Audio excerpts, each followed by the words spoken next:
Then we come to reliability and validity, जो हमारा आज का। तो हमने सबसे पहले कंप्यूटर बेस्ड टेस्ट क्या होते हैं वो पढ़ा, फिर कंप्यूटर बेस्ड टेस्ट में कौन से टेस्ट इंक्लूड होते हैं वो, और अब हम आते हैं रिलायबिलिटी और वैलिडिटी पे। What is reliability? क्या होती है रिलायबिलिटी? रिलायबिलिटी मतलब होती है कंसिस्टेंसी, कितने कंसिस्टेंट रिजल्ट हैं, ये हुई रिलायबिलिटी। और वैलिडिटी क्या होती है?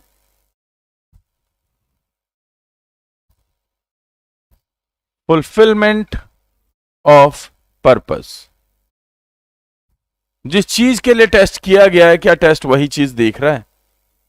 अगर देख रहा है तो वैलिड है, और नहीं देख रहा है तो वैलिड नहीं है।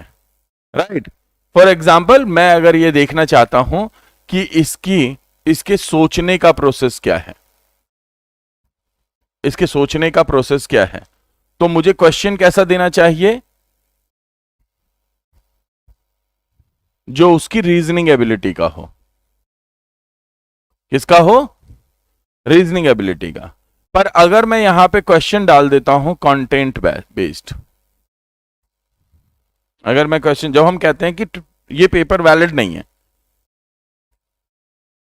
तो हम उसकी वैलिडिटी को कैसे आंकने की कोशिश करते हैं? बताता हूं। रावी, व्यास, सतलुज, सोन, ऑड वन आउट बताइए क्यों?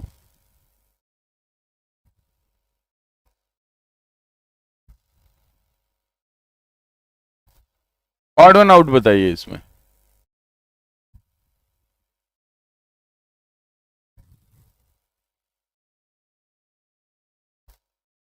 हाँ, ऑड वन आउट बताइए क्यों?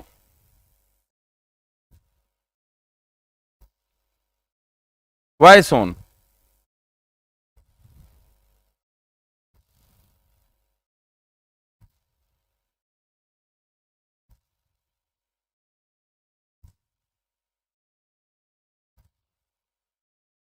वाई सतलुज?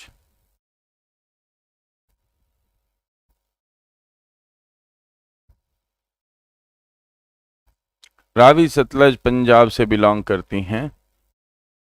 अब आपने क्या किया, यहां पे अलग अलग रीजन लगाया, लेकिन ये क्वेश्चन के अंदर कंटेंट बहुत महत्वपूर्ण है।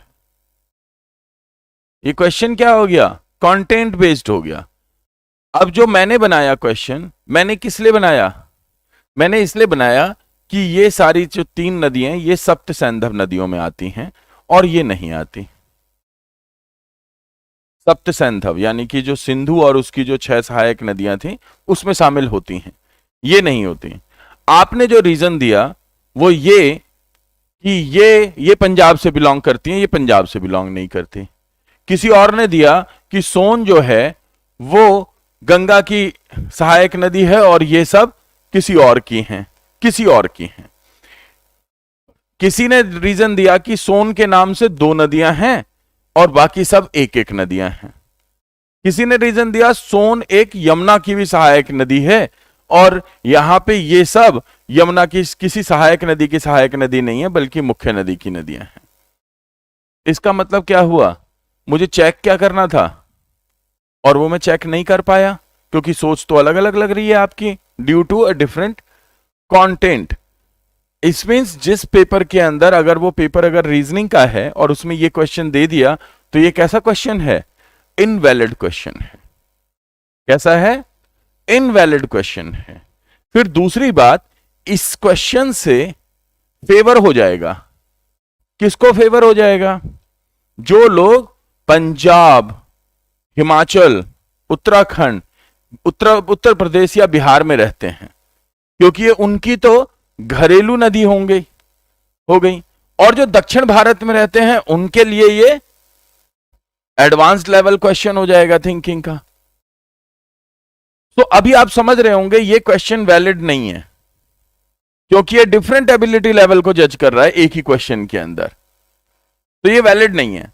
इस आधार पे हम पेपर को देख के कहते हैं कि इसकी तो वैलिडिटी वीक है पेपर की।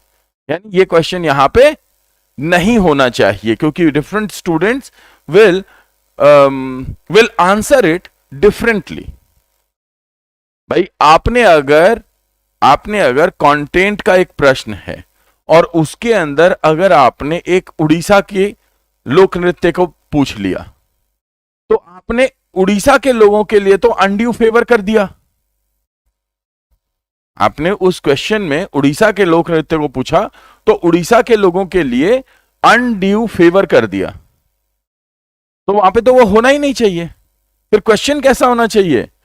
अगर सेंट्रल गवर्नमेंट की जॉब है तो पैन इंडियन क्वेश्चन होना चाहिए, ताकि किसी स्टेट को अनड्यू फेवर ना मिले उसके अंदर। अब ये क्या हो जाएगा? इनवैलिड क्वेश्चन हो जाएगा, इसकी वैलिडिटी वीक होगी क्वेश्चन की, राइट।